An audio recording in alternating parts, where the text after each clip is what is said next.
নমস্কার বন্ধুরা, সুপ্রিয়া রান্নাঘরে তোমাদের সকলকে স্বাগত।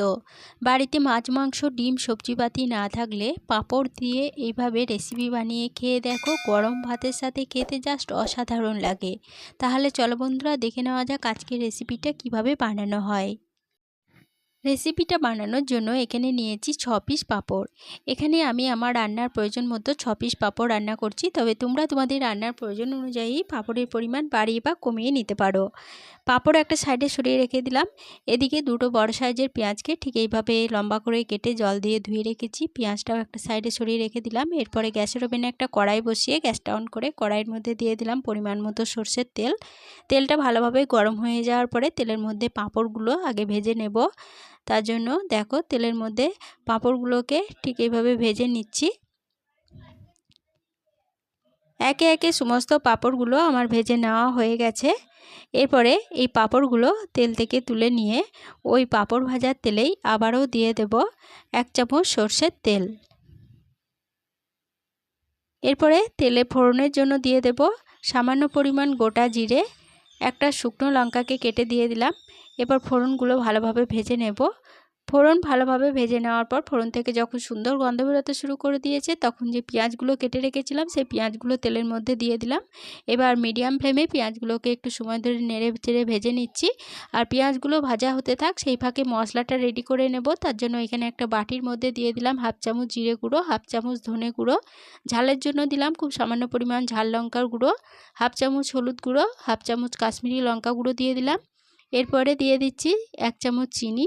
এবার এর মধ্যে দিয়ে দেব 2 টেবিল চামচ টক দই। সমস্ত উপকরণ ভালোভাবে মিশিয়ে নেব আর টক দইটাকে খুব ভালোভাবে ফেটিয়ে নেব। সমস্ত উপকরণ ভালোভাবে মিশিয়ে নেওয়া হয়ে গেছে আর টক দইটা দেখো খুব ভালোভাবে ফেটিয়ে নিলাম। এরপরে এই মশলা একটা সাইডে সরিয়ে রেখে দিচ্ছি। এদিকে মিডিয়াম ফ্লেমে পেঁয়াজগুলোকে 2 মিনিটের জন্য নেড়েচেড়ে ভেজে নিলাম। এর বেশি কিন্তু আর পেঁয়াজগুলো ভাজবো না। এবার এর মধ্যে দিয়ে দেব থেতো করা আদা রসুন। এখানে 7 কোয়া রসুন আর 1/2 ইঞ্চি আদাকে আমি থেতো করে রেখেছিলাম, সেই থেতো করা আদা রসুন দিয়ে দিলাম। এবার মিডিয়াম ফ্লেমে এই আদা রসুনটাকে একটু নেড়েচেড়ে কষিয়ে নেব। মিডিয়াম ফ্লেমে আদা রসুনটাকে 1 মিনিটের জন্য নেড়েচেড়ে কষিয়ে নিলাম। আদা রসুন থেকে যখন হালকা একটু কাঁচা গন্ধ চলে গেছে, তখন এর মধ্যে দিয়ে দিলাম যে মশলার পেস্টটা বানিয়ে রেখেছিলাম, সেই মশলার পেস্ট আর বাটিটা ধুয়ে দিয়ে দিলাম সামান্য পরিমাণ জল। এরপরে দিয়ে দিচ্ছি টমেটো কুচি। এখানে একটা মিডিয়াম সাইজের টমেটোকে এইভাবে লম্বা করে কুচি করে রেখেছিলাম, টমেটো কুচি দিয়ে দিলাম। এবার লো টু মিডিয়াম ফ্লেমে মশলাটাকে একটু সময় ধরে নেড়েচেড়ে কষিয়ে নেব। লো টু মিডিয়াম ফ্লেমে সমস্ত মশলা 2 মিনিটের জন্য নেড়েচেড়ে কষিয়ে নিলাম।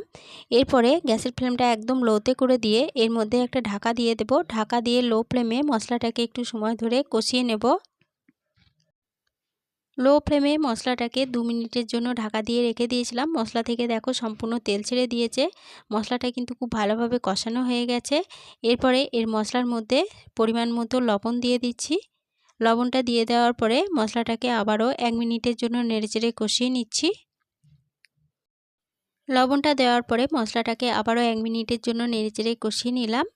এরপরে এর মধ্যে দিয়ে দেব পরিমাণ মতো জল। এখানে আমি 1 বাটি পরিমাণ জল দিলাম। তবে তোমরা যেরকম গ্রেভি রাখতে চাও সেরকম অনুযায়ী কিন্তু জলের পরিমাণটা বাড়িয়ে বা কমিয়ে নিতে পারো। দিয়ে দিচ্ছি সামান্য পরিমাণ গরম মশলার গুঁড়ো। সমস্ত উপকরণ জলের সাথে ভালোভাবে নেড়েচেড়ে মিশিয়ে নিলাম। এরপরে ঝোলটা যখন ফুটতে শুরু করেছে, তখন এর মধ্যে একটা ঢাকা দিয়ে দিচ্ছি। ঢাকা দিয়ে মিডিয়াম ফ্লেমে ঝোলটা একটু সময় ধরে রান্না করে নেব। মিডিয়াম ফ্লেমে ঢাকা দিয়ে 2 মিনিটের জন্য রান্না হতে দিয়েছিলাম। 2 মিনিট পর ফিরে এসে ঢাকা খুলে নিয়ে সমস্ত উপকরণ একবার ভালোভাবে নেড়েচেড়ে নেওয়ার পরে এর মধ্যে দিয়ে দেব ভেজে তুলে রাখা পাঁপড়গুলো। আর পাঁপড়গুলো দেওয়ার সময় দেখো আরও 1 টুকরো করে ভেঙে নিচ্ছি।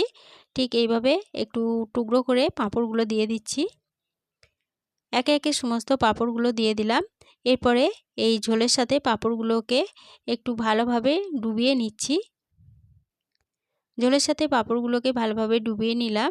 এরপরে পাঁপড়টাকে ঝোলের সাথে 1 মিনিট মতো রান্না করে নেব। ঝোলের সাথে পাঁপড়টাকে আবারও 1 মিনিট মতো রান্না করে নেওয়ার পরে এর মধ্যে ওপর থেকে দিয়ে দিলাম 2টো চেরা কাঁচা লঙ্কা। এরপরে গ্যাসের ফ্লেম বন্ধ করে দিয়ে তরকারিটা ঢাকা দিয়ে আরও 5 মিনিটের জন্য স্ট্যান্ডিং টাইমে রেখে দিয়েছিলাম। 5 মিনিট পর ফিরে এসে ঢাকা খুলে নিলাম। পাঁপড়ের তরকারি পরিবেশনের জন্য একদম রেডি হয়ে গেছে। আজকে রেসিপিটা প্রথম থেকে শেষ অবধি দেখার জন্য তোমাদেরকে অসংখ্য ধন্যবাদ। রেসিপিটা ভালো লেগে থাকলে প্লিজ লাইক, কমেন্ট ও সকলের সাথে শেয়ার করে দিতে ভুলো না। নতুন বন্ধু হয়ে থাকলে চ্যানেলটা সাবস্ক্রাইব করে পাশে থেকো। আজকে রেসিপি এই পর্যন্তই ছিল। ফিরে আসবো আবার নতুন কোনো রেসিপি নিয়ে।